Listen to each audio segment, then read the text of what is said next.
Bueno, pues buenas tardes. Gracias por estar aquí por tercer día en este ciclo de obras maestras en el que hoy nos toca hablar de uno de mis artistas preferidos de la colección y de una de las joyas indiscutibles de la colección, dentro de que la colección está llena de joyas, pero los pasteles de Degas, los dos de la colección del museo y el de la Baronesa, son tres obras de un valor muy especial y que casi diría que ese valor se acentúa para nosotros por el hecho de que son frágiles, no las prestamos nunca. El pastel de la Baronesa, por decisión de la Baronesa, ha viajado en alguna ocasión. Los del museo no han viajado desde que la colección está instalada en el museo.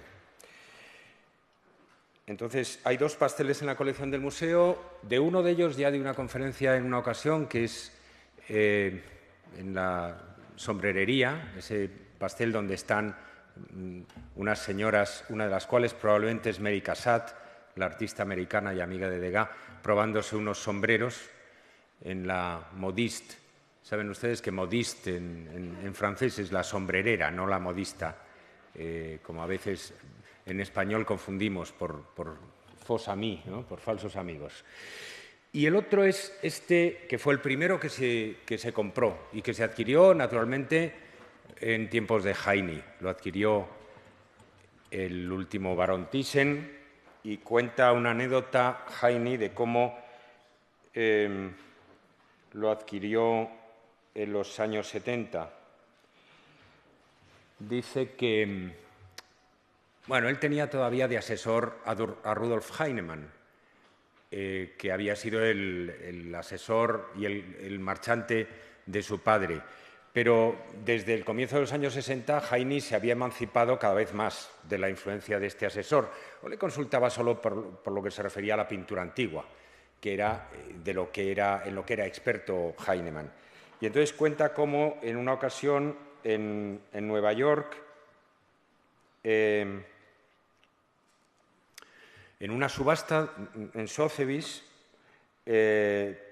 tenía a su lado Heine a Heinemann, pero no quiso discutir con él, dice Heine.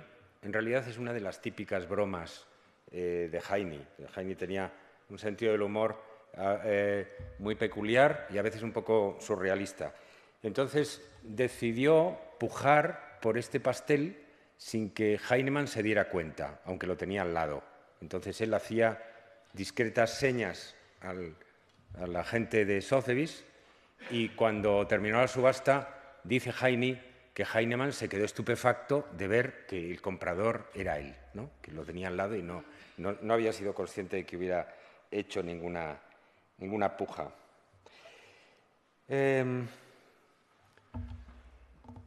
El pastel tiene dos títulos, Bailarina basculando y Bailarina verde, y una fecha que oscila entre el 77 y el 79, y una técnica también.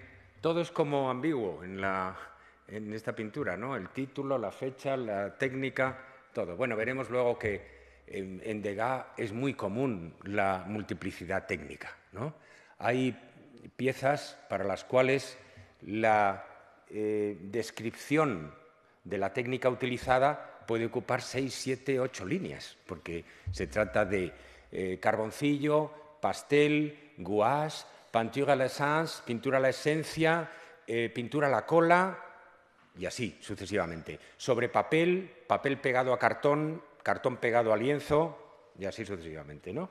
Era Degas un artista tremendamente investigador con los aspectos materiales de su pintura y tremendamente picajoso, es decir, muy obsesionado con las dificultades técnicas, muy obsesionado por hacer imposibilidades técnicas a veces, por conseguir que los pigmentos y que los materiales dieran de sí lo que a veces... Un artista un poco al estilo de Leonardo, en ese sentido, o al estilo de nuestro Antonio López, con quien comparte también, por ejemplo, la pasión por ampliar los formatos, por comenzar un una pintura con un determinado formato e ir ampliándolo, añadiéndole tiras de tela o de papel a los lados, por encima, por arriba, por abajo, hasta a veces darle un formato el doble de lo que era el original. El título más antiguo que figura en la trasera no es esto de bailarina basculante, que suena más a pedantería posterior de algún curator, sino Danseuse Verte, que probablemente fuera pues, un título de marchante, ¿no?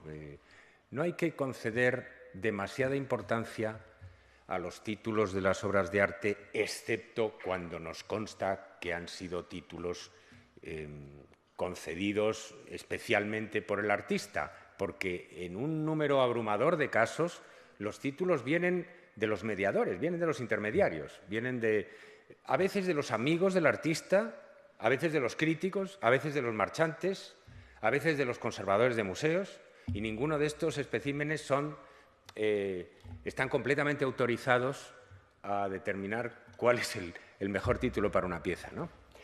Bueno, Danseuse Verte, bailarina en verde, igual que hay una chanteuse verte que veremos luego, una cantante en verde. Es un título muy poco comprometido, ¿no? Muy genérico. Danseuse Verte, aunque el verde también es ambiguo, porque es ahí un verde turquesa que en unas fotos sale más azul y en otras fotos sale más verde. Y uno se vuelve loco con las imágenes de este cuadro en particular, cuando tiene que ser reproducido en un catálogo eso. Pertenece a una serie de obras comenzadas hacia 1876 y que culminan en 1880, de los últimos 4 años de la década posiblemente más fecunda de Degas y en la que produjo más iconos, en la que trabaja con una bailarina acompañada de un grupo de bailarinas secundarias, digamos, contemplada desde un punto de vista muy elevado, en picado, ¿no? Enseguida hablaremos de ello. Por ejemplo, en escena es un precedente inmediato. Está la postura de los brazos abiertos, que enseguida entraremos en ella, los miembros fragmentados de otras bailarinas y, lo que es más interesante, al fondo, un vislumbre de otro espacio, de un segundo término que está como entre bastidores, ¿no? Las dos características más destacadas de esta pintura van a ser el punto de vista en picado sobre la escena. El que contempla la escena está situado evidentemente en un palco relativamente próximo a la escena, con un punto de vista pues, muy sobre ella, pero detrás se abre una perspectiva distinta, más horizontal, de una serie de figuras que están como entre bastidores, como esperando a salir a escena, en el backstage, en la parte trasera del escenario. Y aquí también sucede algo parecido, aunque no de la misma manera ni con exactamente la misma perspectiva. Ustedes saben que Degas trabajaba siempre por grupos de obras, por variaciones, por series. La característica probablemente más común a todos los impresionistas es esta obsesión por trabajar por series, que no es exclusiva de Monet, no es exclusiva tampoco de los paisajistas. Se dice muchas veces que las series de Monet se deben a la necesidad de capturar las diferentes luces o los diferentes estados atmosféricos de un motivo, ¿no? Todos hemos dicho esto o lo hemos escuchado alguna vez.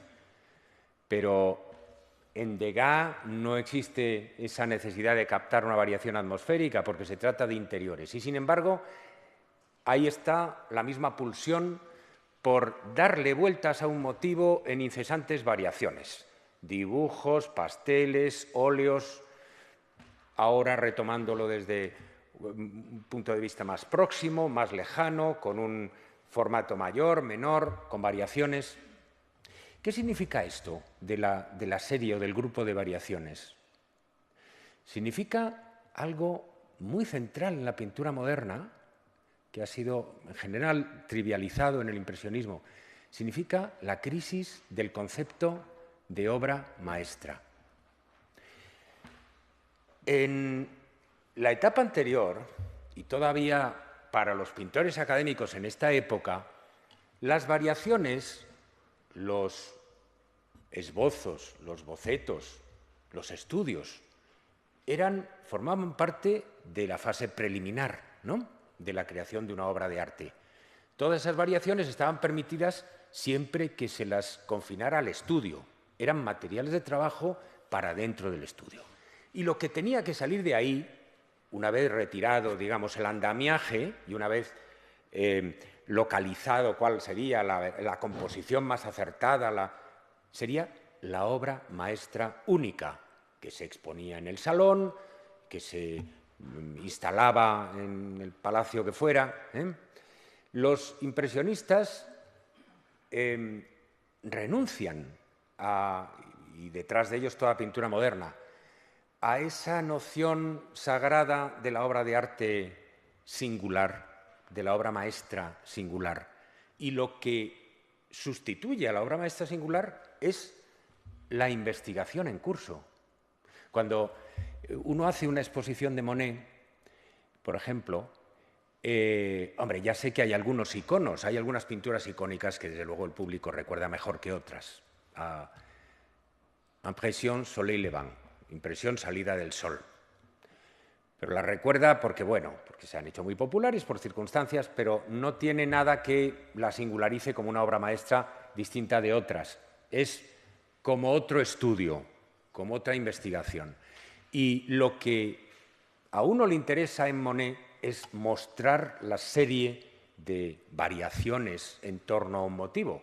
No una de esas versiones en singular, sino la pluralidad de la serie. Pues lo mismo sucede en Degas, aunque no exista el interés atmosférico por la hora del día, la estación del año, etcétera, ¿no? Bueno, hay infinidad de dibujos. He traído dos de ellos, pero hay más. Hay uno en la colección Rothschild. Hay toda una serie de dibujos de una bailarina que está en esta postura de arabesque, que vamos a ver ahora, pero a la vez sostiene un ramo, un bouquet, un ramo de flores en la mano derecha, con lo cual se supone que está saludando, ¿no? La bailarina de Degas es resultado, nuestra bailarina verde, es resultado de la contaminación en realidad de dos motivos próximos entre sí, que han terminado como fusionándose. La figura que saluda, que se singulariza, que se adelanta hasta el primer término y que saluda, la que está con el ramo de flores, y la que ejecuta un arabesque también con carácter de protagonista, con carácter de estrella en el primer término del escenario. Bueno, yo he de confesarles primero que no sé una palabra de ballet. Y además no he encontrado a nadie en esta casa que sepa una palabra para consultarle cómo debía decirse lo de arabesco first, arabesco second, arabesco third. Bueno, en las clasificaciones de los manuales que yo he encontrado, hay diferentes modos de clasificar el arabesco según las escuelas, en la escuela francesa, según la escuela rusa, pero la clasificación más estándar y la que utilizan los expertos que hablan de Degas es esta, ¿no? Bueno, no se lo voy a explicar. Ya ven que el arabesco tiene unas constantes, una pierna levantada hacia atrás y el cuerpo inclinado, y los brazos pueden estar en diferentes posiciones en relación con la pierna. Y parece que la posición de la danseuse verte es la del arabesco cuarto, con los brazos abiertos y la pierna hacia atrás,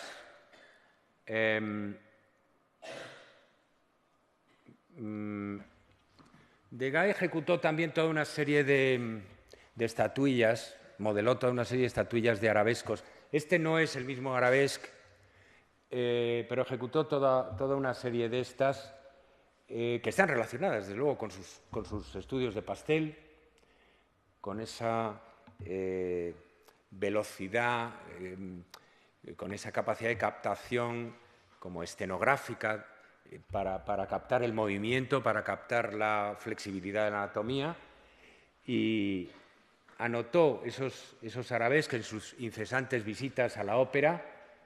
Y en el caso de nuestra Dansesberg, pues se supone que lo combinó con esa otra postura que originalmente era más parecido a esta reverencia de la bailarina que con el ramo se inclina ante nosotros. Fíjense que está de nuevo aquí, como en nuestra Dansesberg, la combinación de los dos espacios.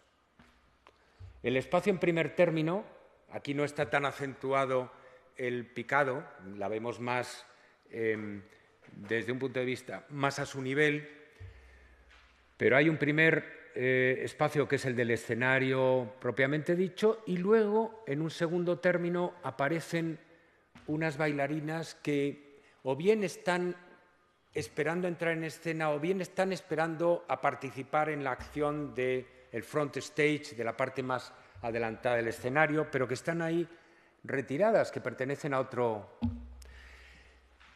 Hay una constante muy persistente en la obra de Degas, que es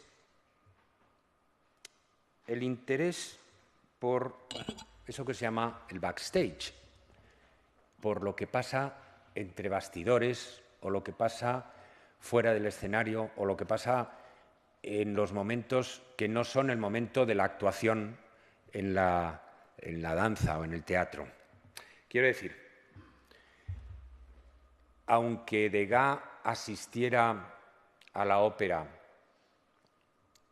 durante toda la temporada, semanalmente, a veces algunas semanas casi cada día, el objeto fundamental de su investigación no es lo que sucede en escena en el momento de la actuación, sino lo que sucede antes o después o entre bastidores. Eso es el backstage. Bueno, del backstage forman parte las clases de danza, ¿no? Los ejercicios, los ensayos para la representación y los encuentros en el foyer de la danse. Luego entraremos en qué era eso del foyer de la danse, un espacio en el que las bailarinas se encontraban con los abonados de la ópera y charlaban con ellos y a veces, según nos cuenta la literatura de época, también ligaban con ellos.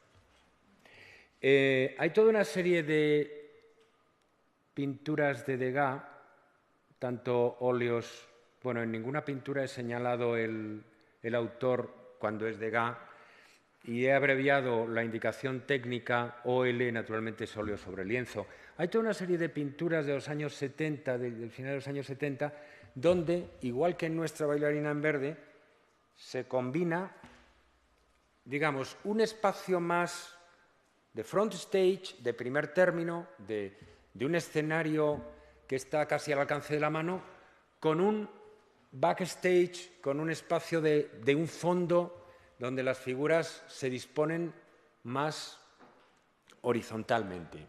Si el espacio de primer término es un espacio perspectivamente muy agresivo, que avanza hacia nosotros, que diríamos tiende como a proyectarse fuera del cuadro, el espacio del backstage es un espacio que se dispone frecuentemente de una manera plana, como un friso. Aquí en este caso está muy claro. Tenemos una incidencia, una proyección más agresiva de las figuras hacia el exterior del espacio pictórico y luego al fondo una serie de figuras como un friso, ¿no? En horizontal. Eso es un poco lo que nos pasaba también en La bailarina en verde, ¿no? Una proyección con esa diagonal feroz que se viene aquí, que tiene una vitalidad, un impulso tremendo que se viene hacia el primer término, y luego al fondo una especie de friso muy condensado, una serie de figuras con la cabeza a la misma altura, ¿no? Todas, con algo por consiguiente, más de arcaico y de hierático. La implicación con variaciones en Degas no se limita solo a la figura protagonista, a esta que danza con el arabesque con las manos extendidas y la pierna hacia atrás, en esta especie de estallido centrífugo de los miembros de la figura, sino que hay otras figuras implicadas en eso. Por ejemplo, entre las figuras del backstage, del segundo término, hay esta figura que reaparecerá en la Chanteuse Verte y que aparecerá también en una cantante de music hall. Degas no solo es un artista que trabaja por variaciones o por series, sino que es un artista del autorreciclado, que constantemente reutiliza figuras sueltas de sus composiciones. En esto se parece a su admirado Ingres, al gran dibujante Ingres, y se parece posteriormente a alguien que admiró mucho a Degas y a Ingres, que es Gauguin. Los tres comparten un método de trabajo no naturalista en el que el artista se permite tomar una figura de un cuadro suyo y reutilizarla, reintroducirla, a veces con muy leves modificaciones, en una nueva composición. Esto lo hace a cada momento Degas, como lo hacía Ingres y como lo hará Gauguin, ¿no? Aquí tenemos entonces la misma postura. He hablado del punto de vista, aunque solo muy brevemente, del punto de vista en esta pintura, ¿no? Siempre que hablamos de los impresionistas, tendemos a identificar a los impresionistas con los paisajistas, ¿no? En primer lugar, con Monet, con Sisley, con Pissarro. Y eso empobrece nuestra concepción de la pintura impresionista radicalmente, porque nos perdemos, porque los paisajistas, en la mayoría de los casos, no indagaron, no desarrollaron una investigación sobre algo que es fundamental en la renovación de la pintura que se dio con el impresionismo: el punto de vista y la incorporación, diríamos, del punto de vista del espectador en la imagen. El proyectar al espectador, como si dijéramos, al interior de la imagen. El hacernos sentir dónde estaba colocado el espectador, desde dónde veía. El hacérnoslo sentir, porque a veces la perspectiva, el punto de vista, no es nada común, no es nada habitual, es más bien, resulta forzado. El teatro fue un fabuloso terreno de experimentación con los puntos de vista para algunos pintores impresionistas, sobre todo para Degas. Después, más tarde, para su amiga Mary Cassatt, que también exploró el teatro, los palcos. Y en la ciudad hubo quien le sacó partido a los balcones sobre la calle, igual que Degas le sacaba partido al palco en el teatro, a los balcones sobre el boulevard, para también explorar y sacarle partido a los motivos urbanos desde perspectivas insólitas. Lo hizo Caillebotte, muy famosamente. Caillebotte es el gran experimentador con los puntos de vista en picado desde los balcones o las ventanas de París sobre las calles y los bulevares, y lo haría más tímidamente en sus últimos años y siguiendo en parte la huella también del propio Caillebotte, Pissarro, que también dedicó en sus últimos paisajes parisienses, cuando se vio confinado a pintar paisaje urbano, porque no podía, debido a su enfermedad de los ojos, no podía pintar al aire libre. Cuando empezó a pintar desde una ventana, desde un balcón, pues también incurrió en esas perspectivas en picado que tienen mucho de sorprendente, de llamativo. Ahora, el maestro de estas perspectivas insólitas, antes que Caillebotte, es Degas. En sus libros de notas tiene una anotación en la que dice: proyectos para el estudio, colocar escalones todo alrededor de la sala para acostumbrarse a dibujar las cosas desde arriba y desde abajo. O sea, colocar escaños, peldaños alrededor de la sala para representar, para pintar o para dibujar los objetos desde puntos de vista que no son el habitual a ras de tierra. Incluso en los pasteles y dibujos de desnudos de los años 80, de esas mujeres que se bañan, se secan, se peinan, hay una investigación sistemática del punto de vista y, por ejemplo, un número muy frecuente de puntos de vista muy elevados, en los que vemos a las señoras que están lavándose sentadas o acuclilladas, las vemos desde un punto de vista elevado, incluso con lo difícil que es aplicar esos puntos de vista en un interior de tamaño reducido.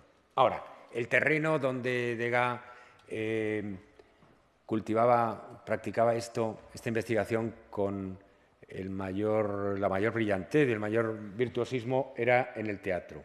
De la misma época que nuestra bailarina es la famosa Miss Lala en el Cirque Fernando.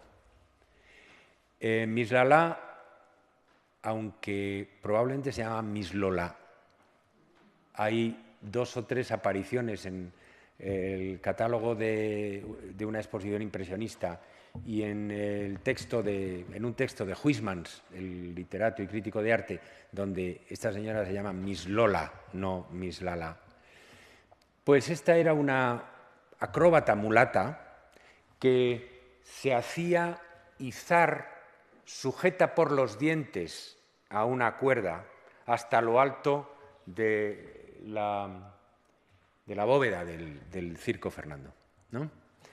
Entonces a Degas se le ocurre sacar esa vista insólita de Miss Lala desde abajo, siendo izada. Y para mí hay una analogía llamativa con nuestra bailarina, como si fueran complementarias, como si es tan extremo el contrapicado de Miss Lala como extremo es el picado de la danseuse verte. Y en cierto sentido, en los dos casos se produce el mismo efecto, que es un efecto de vértigo, es un efecto de que el arriba y abajo en cierto sentido se alteran y ya no sabemos bien si estamos mirando hacia arriba o hacia abajo, porque la Miss Lala, bueno, pues está vista contra esa estructura que está un poco familiar. Podríamos estar como viéndola, podríamos imaginar estar viéndola desde arriba, sobre todo si alteráramos la posición del cuadro, y nuestra bailarina aparece como si volara, ¿no? Como si la contempláramos despegar y elevarse, si no fuera, en este caso, por las figuras del fondo que anclan el espacio a la horizontal, que le confieren una estabilidad horizontal, pues esta figura es como si se elevara, merced a ese impulso de la diagonal, ¿no?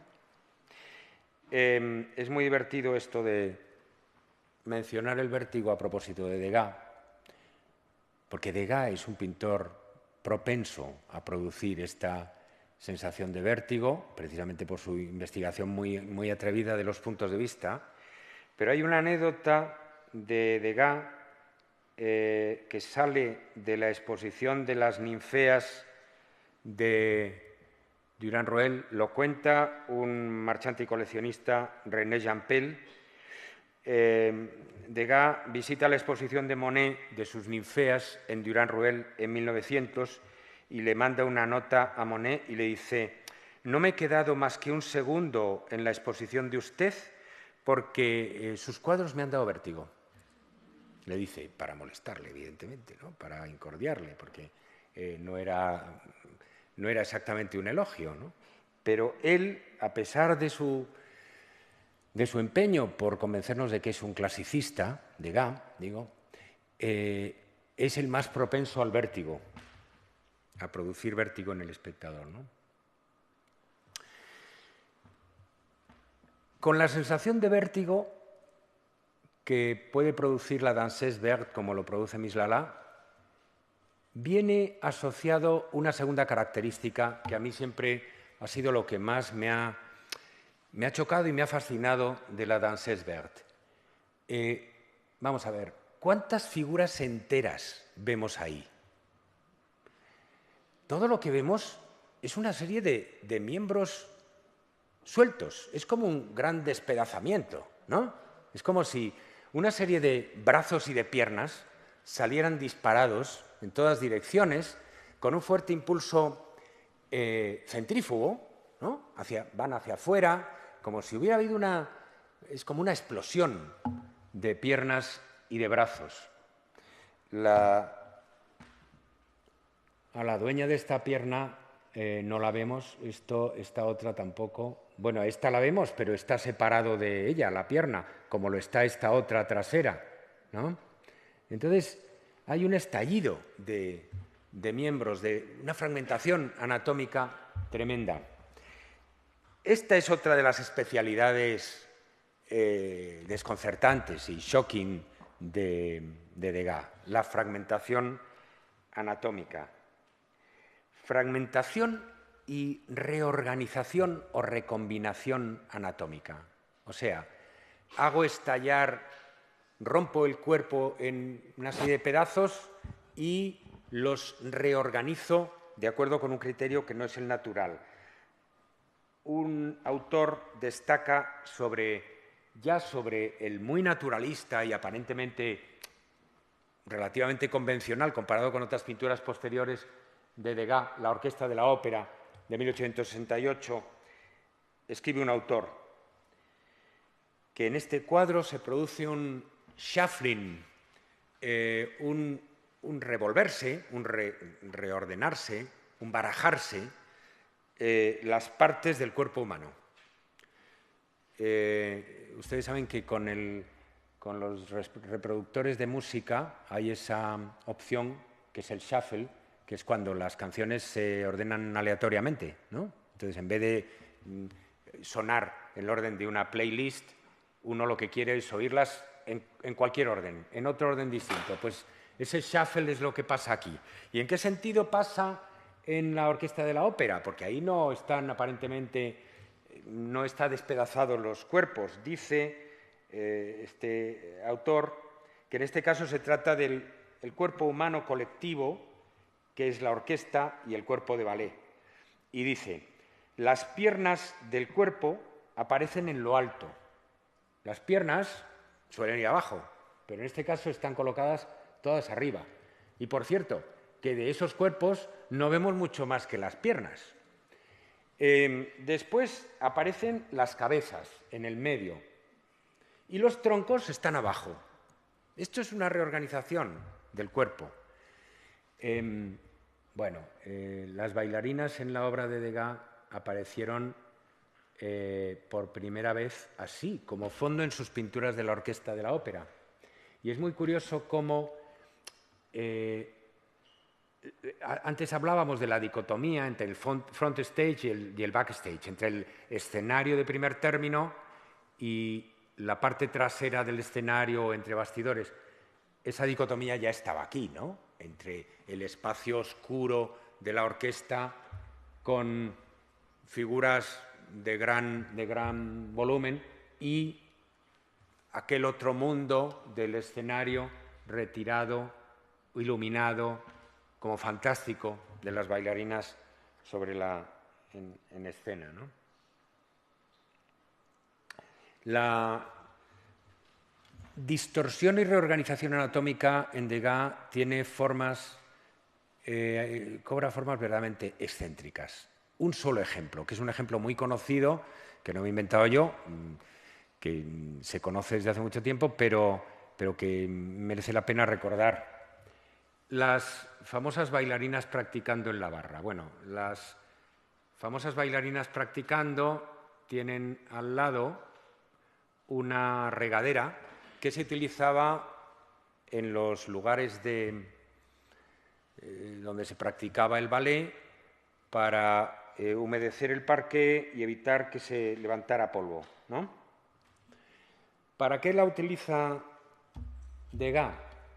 Que, por cierto, quitó y volvió a poner esta regadera varias veces, porque en una ocasión llegó a pedirle a un coleccionista a quien le había vendido el cuadro que le dejara el cuadro para, ya no recuerdo si para quitar la regadera o para añadirla. Finalmente la dejó la regadera puesta. Era un pintor obsesivo también de la corrección de sus propias obras, como hemos dicho a veces. Ese es otro rasgo en el que se parece a nuestro Antonio López, que también le pide a los coleccionistas las obras para modificar este o aquel detalle, ¿no? Les he contado la anécdota de cuando hicimos la exposición de Antonio López el año 2011 y vino del Centro Pompidou un retrato de sus abuelos, que era uno de los retratos de sus abuelos. Los abuelos están contra una pared, pero él había pintado una ventana. Y por lo visto la ventana la había puesto, la había quitado, la había vuelto a poner, la había vuelto a quitar y se quedó puesta. Y cuando vino el cuadro me dijo, estoy como pensando en... Y le dije, no lo hagas, porque el Centro Pompidou, el Museo Nacional de Arte Moderno de París, no nos volvería a prestar, en toda la historia, no nos volvería a prestar nada. Nos da igual que seas el artista. Se quedó muy cariacontecido. Pero esta obsesión por... Y a un cuadro de Alicia Koplovich, que estuvo también en esa exposición, se lo pidió y lo retuvo durante 7 años y finalmente lo repintó casi por completo. Era un cuadro pintado pues 40 años atrás, ¿no? Hay que decir que, no obstante, que el cuadro mejoró extraordinariamente. Bueno, pero a lo que iba. La regadera, aparte de tener una justificación pues, anecdótica, porque era un accesorio estándar de las salas de baile, de las salas de danza, y aparte de estar ahí para contrapesar, para equilibrar la composición, es casi una broma visual, porque fíjense que reproduce literalmente la postura de la bailarina. Este triángulo de la postura forzada de la bailarina con la pierna en la barra está literalmente reproducido por la regadera. O sea, tiene Degas un sentido muy peculiar de las rimas visuales, ¿no? De algo que consuena con otra cosa que aparentemente no tendría nada que ver. Y esto es otra forma de someter la anatomía a una violencia. Muchas veces se ha dicho que, claro, las bailarinas que fueron... bueno, la danza es el tema que ocupa el mayor número de obras de Degas. Están catalogadas 600 piezas relacionadas con el tema de la danza en su obra. Hay pintores que no han pintado tanto, ¿no? Pues la danza a veces se ha dicho que le interesaba por la gracia, por la recreación. Él mismo dijo en alguna ocasión que para él era como la recreación de Grecia, del espíritu clásico, no sé qué. Pero yo estoy convencido de que lo que le interesaba de la danza, por el contrario, era esa capacidad de forzar la anatomía, de hacerle hacer a la anatomía hacer cosas imposibles, digamos. Ese carácter de ejercicio, de desafío a la flexibilidad del cuerpo humano, ¿no? Esa especie de antinaturalidad que puede tener la danza. Degas era un pintor profundamente que admiraba siempre lo artificial en todo. Pensaba que el arte era un artificio y que no debía ocultarse ese carácter de artificio, ¿no? Y en la anatomía, a veces, las posturas que más le interesan son las posturas más forzadas. No hay más que ver, por ejemplo, estas señoras de las que hablaba antes, que se lavan, se secan, se peinan, etc., ¿no? Son a veces las contorsiones más... y por eso a los contemporáneos les producía un efecto que hoy cuando leemos las críticas sobre sus desnudos, sobre sus pasteles de desnudos de en torno al año 1886, por ejemplo, nos sorprende lo feas, lo aberrantes, lo monstruosas que les parecían a los críticos estos desnudos, que hoy no nos parecen, porque la gramática de las posturas anatómicas que les hacía adoptar, claro, no tenían nada que ver con las poses convencionales del desnudo, que tendían a favorecer pues, la gracia, la seducción y todo esto. Eran contorsiones, ya digo. Degas alcanza a veces extremos pues, pasmosos en esta especie de despedazamiento y reorganización del cuerpo humano. Hay, por ejemplo, este pastel del Museo de Dallas, del que Félix Fénéon, el famoso crítico partidario de Seurat y de los neoimpresionistas, que escribió en los años 80, 90, del siglo XIX sobre todo, tiene una nota donde dice de este pastel, en el que se cuentan no menos de 11 brazos, pertenecientes a no se sabe qué figuras, pues dice Fénéon, dice grupo de bailarinas, dice, este bloque irradiado en un encabalgamiento de brazos y de piernas nos arroja como la imagen de un dios hindú epiléptico. Es la metáfora ingeniosa y humorística de Félix Fénéon, ¿no? Tres cabezas, una parcialmente que asoma ahí, y muchos más brazos de los que se podían imputar a esas cabezas. No, lo traigo porque es como una exageración, pero de una tendencia que ya está en nuestra Danses Vert. ¿Con qué tiene que ver esto? Pues, en mi opinión, fundamental y centralmente con lo que Rodin hacía paralelamente. Y es algo de lo que Degas no tuvo que ser consciente. Porque el método de trabajo de Rodin era precisamente la fragmentación anatómica, el análisis, el estudio, el modelado de las partes del cuerpo por separado y luego el montaje de esas partes. Son famosas las cajas, tiene algo de siniestro, como de morgue, donde guardaba sus estudios, sus bozzetti, los vaciados de brazos, de piernas, de manos, que luego le servían para, agregándolos, conformar una nueva figura. Y en la nueva instalación del Museo Rodin, esos estudios los han colgado en algunas zonas en la pared, para que veamos de dónde vienen las figuras. Y cuando uno estudia cualquier figura de Rodin, por ejemplo, estos mármoles que tenemos en el hall, que son obras tardías y obras de taller, realizadas no por el propio Rodin, sino por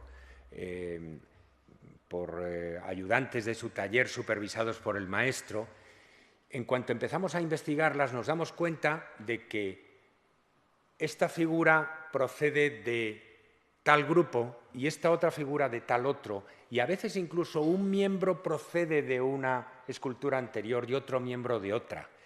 Y esa es la razón de que a veces haya disconformidades tan enormes, desproporciones tan enormes entre la escala, por ejemplo, de una figura y otra.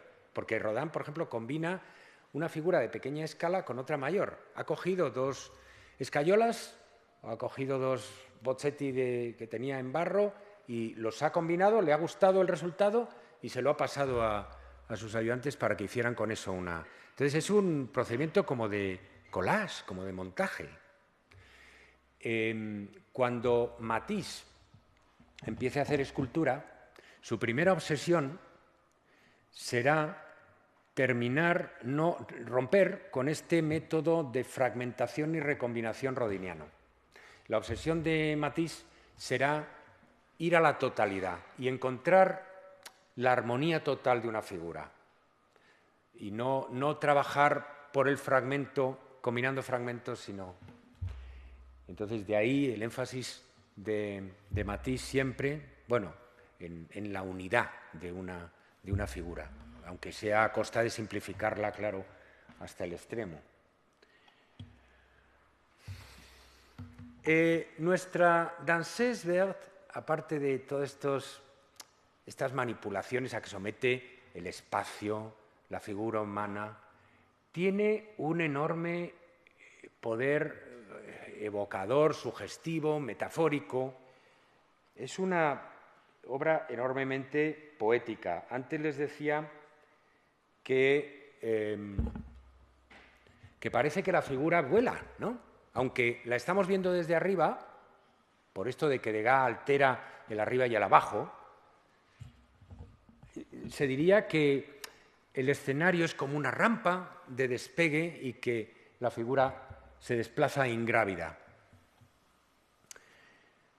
Bueno, pues asociado a la idea del vuelo, hay una idea que Douglas Druick y Peter Segers han asociado con muy buen sentido a este pastel y a otra serie de pasteles. La idea de Druick y Segers es que hay toda una serie de pasteles del final de la década de los 70, entre los cuales estaría este nuestro, en el que la actividad nocturna de las bailarinas se equipara bastante explícitamente al ciclo vital de la mariposa, al nacimiento de la mariposa del capullo, al despliegue de las alas, al vuelo de la mariposa y a la muerte y a la extinción muy pronto. Los pasteles que proponen son estos 5, y se los he traído aquí en orden. La bailarina es vestida en el camerino con todo este prestigio fantástico que tiene esa ropa, que es luminosa, ligera, esas gasas que favorecen como la magia del escenario. La bailarina sale del camerino ya con el tutú como desplegado y ya con un color que no es el de la vida cotidiana. Las bailarinas aparecen entre bastidores y aquí, además, Druick utiliza el hecho de que estas bailarinas, que están vestidas para un ballet que es la Source, llevan concretamente unas alitas de mariposa. Se ve ahí, ¿no? O sea que aquí la metáfora está explícita, la comparación es muy explícita.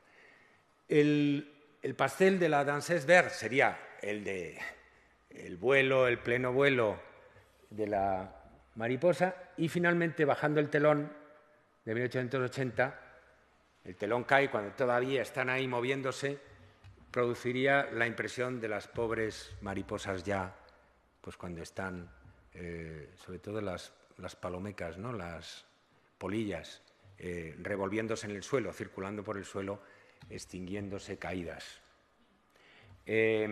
Bueno, es una idea nada, yo creo que nada inadecuada, nada impertinente para comprender eso. Es muy probable que muchas veces que se pasara por la cabeza de Degas la comparación entre la bailarina y la mariposa, y les diré más.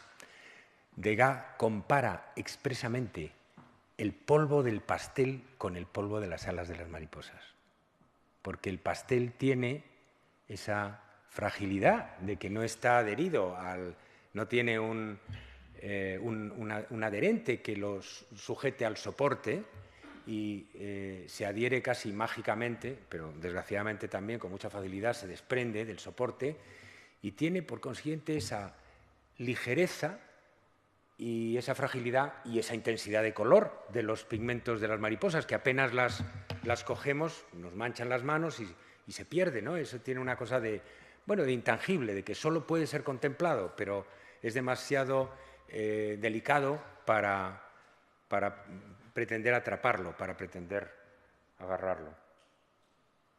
Ahí está el polvo de las alas de mariposa, ¿no? Es un detalle de la firma y del tutú de la bailarina.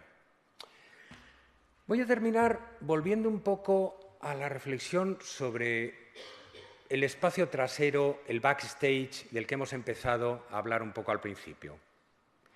Porque esta es quizá la reflexión más, el rasgo más constante de la obra de Degas, es la preocupación por el espacio y el tiempo, que no es el de la representación escénica, que no es el de la actuación, que no es el del primer término del escenario, sino que es el de algo que está más atrás, que está entre bastidores, que está en los momentos de descanso entre representaciones, que está en los ejercicios, que está en los ensayos, que está en las lecciones.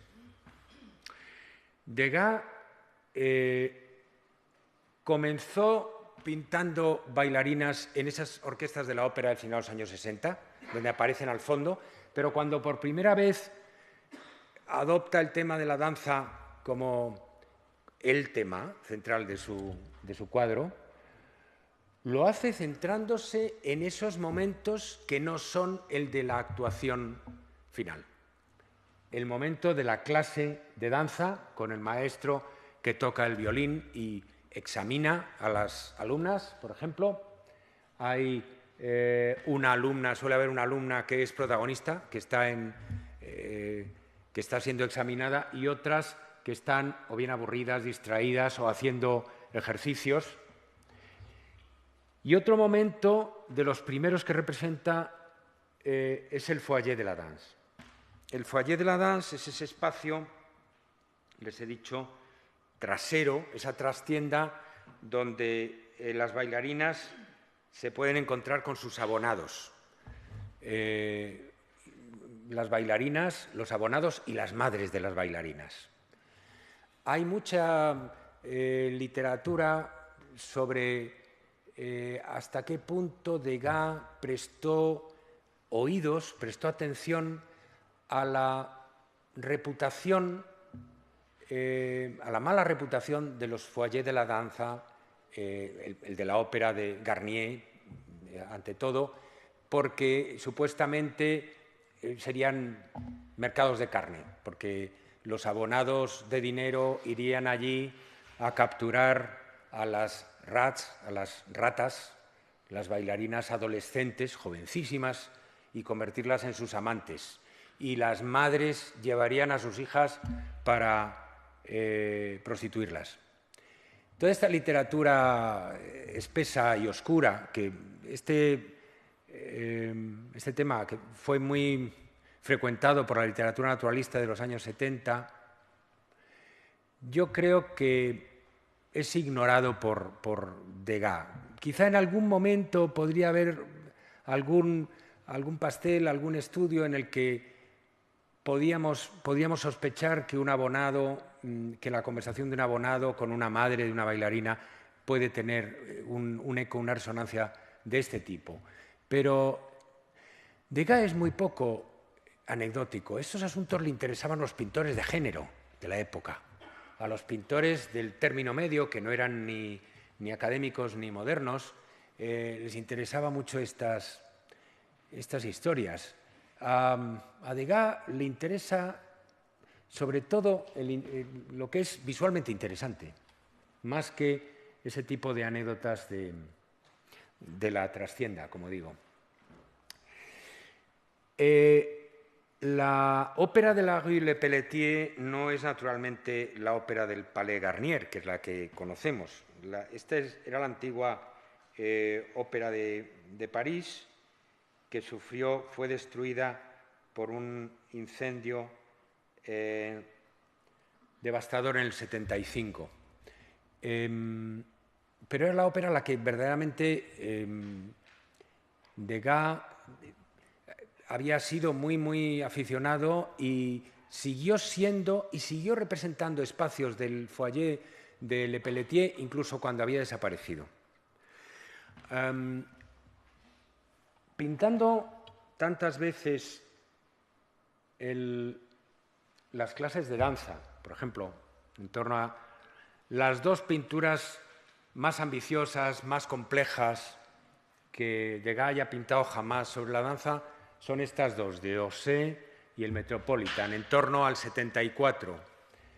La de Orsay es anterior, la del Metropolitan es una variación donde, como ven, hay básicamente está el mismo maestro, que es Jules Perrault, que era un personaje muy famoso que conduce la clase de danza.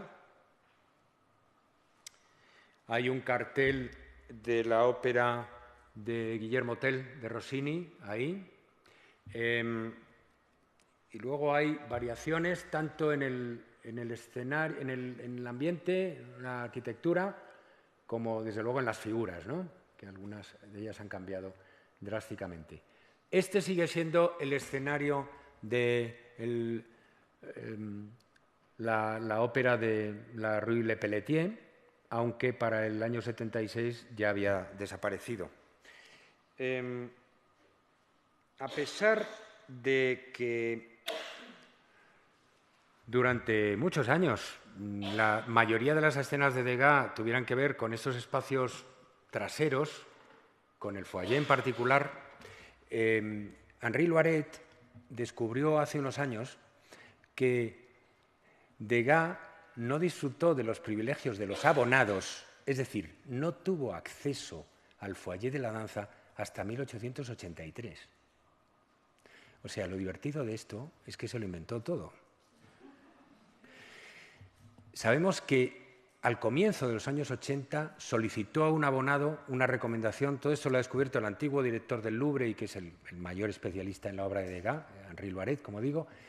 Descubrió que a principios de los 80 solicitó a un amigo abonado que le proporcionara una recomendación para acceder al foyer de la Ópera Garnier, pero no consiguió en ese momento nada. Y solamente a partir del 83, pero para el 83 ya había pintado todas estas cosas. O sea que la mayor parte de las... y en muchos casos es muy curioso porque, bueno, por ejemplo, el foyer del Palacio Garnier era un espacio con espejos, decorado barroquísimo, que no tiene nada que ver con estas escuetísimas salas en las que siempre suceden las lecciones de danza y los ejercicios de Degas. Y una razón de que sean tan escuetas es que en gran medida son espacios imaginados más que reales, ¿no? Esto a propósito del naturalismo de Degas. Los espacios del backstage, donde las figuras ensayan, practican ejercicios, pero también descansan, se aburren, charlan, se visten, se desvisten, son escenarios muchas veces, bueno, llamándoles escenarios, que no es quizá la palabra que más le conviene, son antiescenarios donde se maximiza el caos, se maximiza el desorden. Y eso es lo que le fascina muchas veces a Degas, esta baraúnda espacial. ¿Saben quiénes han heredado este descubrimiento degasiano? La fotografía de moda en el siglo XX. La fotografía de moda inventó o redescubrió, o reinventó lo que ya Degas había inventado pues muchas décadas antes, inventó el backstage allá por los años 50. En 1954, un fotógrafo norteamericano que ha comenzado en la posguerra como fotógrafo de Bazaar, de Harper's Bazaar, en 1946, llega al final del verano a París con el encargo de Life de captar la temporada de otoño de nada menos que Dior, Fat, Givenchy, Balenciaga y Balmain. Y entonces, buena parte de las fotografías de Marc Chauve tienen lugar entre bastidores. No son del desfile de alta costura, sino de cómo las modelos son vestidas, se les colocan los vestidos. Este lío de la trastienda con los armarios, las modistas dando instrucciones o haciendo ajustes. A veces algún entrometido también hay en estas, como los abonados del foyer de la danza, ¿no? Periodistas, amigos del diseñador, etcétera, ¿no? Estos espacios, este backstage siempre atrae a muchos voyeurs, claro, porque es un espacio intrigante. Y no solo a mirones por razones eróticas, que también, sino a mirones curiosos, porque todo lo que está detrás del escenario intriga al espectador, ¿no? Entonces, desde Marc Chauve, la fotografía de moda no ha hecho más que backstage. Y cuando vean una exposición de fotografía de moda, como hemos hecho aquí, por ejemplo, cuando hicimos Testino, reflexionen sobre el hecho de que lo que, por ejemplo, Testino hace en sus fotografías de moda no es nunca el desfile. No les interesa ya el desfile, porque todo está demasiado premeditado, demasiado deliberado, todo es demasiado previsible. Les interesa el caos del backstage, el caos de la trastienda.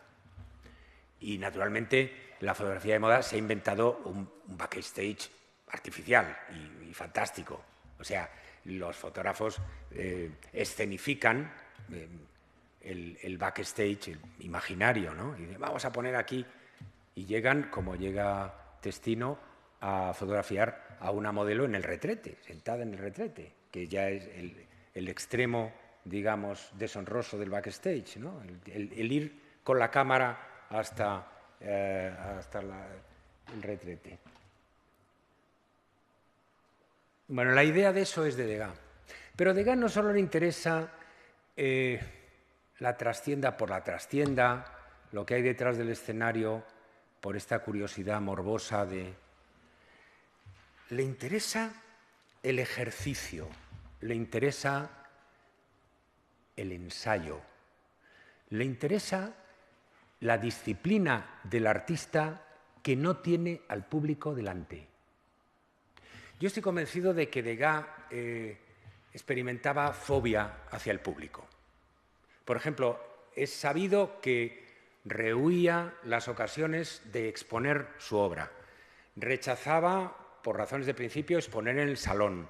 Pero en muchas ocasiones, cuando uno sigue cómo se comportaba en la organización de una exposición, se diría que boicotea sus oportunidades de exponer. Esto no es del todo infrecuente entre los artistas. Hay artistas que, por la razón que sea, a veces por ansiedad, por angustia de comparecer ante el público, sabotean su propia exhibición. Yo creo que Degas es uno de esos artistas que en el fondo piensa que solo sus mejores colegas son dignos de lo que él puede enseñarles y que la mayor parte del público no merece, en realidad, que se le enseñe nada. Y en el fondo, yo creo que su ideal de la actuación artística y de la propia pintura como una especie de actuación, de performance, es como un permanente ensayo. Algunas de las mejores composiciones de danza primeras de ese momento glorioso del 74 tienen que ver con el ensayo en escena, que es ya como la representación de ballet, pero sin público, lo que llama la atención de este primero de la serie de ensayo de ballet en escena es que el teatro está desierto, salvo este abonado, que es la encarnación del público, pero que se ha subido al escenario para ver más de cerca a las bailarinas y porque es un insider y está haciendo uso de sus privilegios. Esto es lo que queda del público, ¿no? Entonces es la plenitud de un espectáculo sin espectadores. Probablemente este ensayo de ballet, del que existen 3 versiones que vamos a ver, fue pintado en grisalla para hacer un grabado. Fíjense lo que son los tópicos de lo que nos cuentan y lo que yo mismo he contado sobre el impresionismo. Si a uno le han contado toda la vida que el impresionismo es una pintura de paisajes con mucho color y con la pincelada muy suelta. Bueno, pues no. Esto es una obra mayor de un impresionista en el momento de arranque del grupo impresionista. Y ni es paisaje, ni tiene una pincelada suelta, ni tiene color. Tiene una grisalla, un tono que favorece esa magia, esa fantasmagoría de la iluminación del teatro. Degas hizo 2 versiones posteriores que son mejores, más brillantes, que están las 2 en el Metropolitan. Qué abuso, ¿no? Que un museo pueda permitirse no una de estas versiones, sino 2. Y entonces es fantástico cómo completa con color, completa con movimiento, completa con más acción y varía con detalles que se refieren a las figuras, sobre todo en primer término, que cambian, los contrabajos que emergen. Pero ahí sigue, por ejemplo, el espectador que estaba al principio, y algunos de los detalles de la primera escena, ¿no? De las figuras que avanzan a este primer término.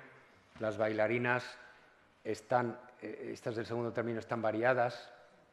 Se ha desarrollado mucho también, sobre todo, los decorados, los bastidores. Ahora los vemos con más claridad, cómo representan una escena como de un bosque, de una vegetación, ¿no?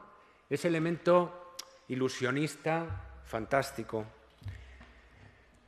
Y ahora les pregunto, lo que está haciendo Degas pinta el ensayo de ballet en escena. Y lo pinta una vez, y lo pinta otra vez, y lo pinta otra vez. Lo que está haciendo es ensayar él mismo. Lo que él está haciendo es un ensayo de la pintura que quiere hacer. La pintura de Degas se puede entender mucho mejor desde una estética de un ensayo incesante, es decir, de una presentación provisional ante los profesionales, no ante el público, que está hecha para ser corregida y ser mejorada, y otra vez, que para la gran actuación definitiva, para la obra maestra de la que hablábamos antes, de una vez para siempre ante el público. La estética del teatro que se despliega en las obras, en las bailarinas de Degas,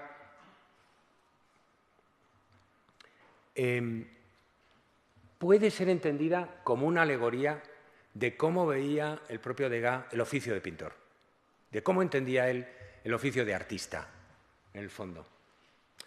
Vamos a volver hablando de esto del backstage, vamos a volver sobre las danses derrière important que estaban en esa serie de pinturas de mariposas, digamos, estaba relacionada con la nuestra. En ella aparecen las bailarinas, bueno, son muchas las pinturas de Degas donde aparecen decorados, pero quizá en ninguna aparecen tan claramente el portante, el bastidor de un decorado de este tipo como aquí, ¿no? Las bailarinas están desfilando por detrás de un decorado. Se supone que salen de escena, se están retirando entre bastidores. Yo creo que se están retirando más que están entrando porque ahí se distingue algo de la escena. Es una pieza sobre papel que, como les he dicho antes, es una de estas piezas construidas como un puzzle, al estilo de lo que hace Antonio López, con 1, 2, 3, 4, 5, 6, 7, 8, 9 y 10 fragmentos de papel añadidos, imagínense. Procediendo desde una visión que es la de esta figura, con esa postura, se está tocando el pie y a la vez está apoyándose para probablemente colocarse la zapatilla, se está apoyando en el bastidor, en lo que llaman el portant en francés, y luego le va añadiendo todos los demás detalles. Me acordé, viendo esta imagen, de tantas imágenes degassianas de entre bastidores, de backstage, donde los personajes aparecen semi-eclipsados, semi-ocluidos por una pantalla que es uno de estos bastidores de decorado.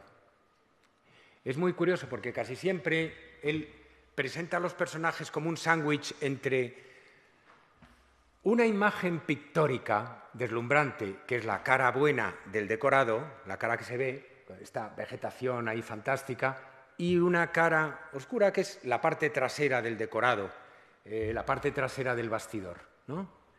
Está hablando de cómo la magia del teatro es también pintura. Está hablando de cómo los pintores de decorados son, en gran parte, los creadores de esa magia del espectáculo.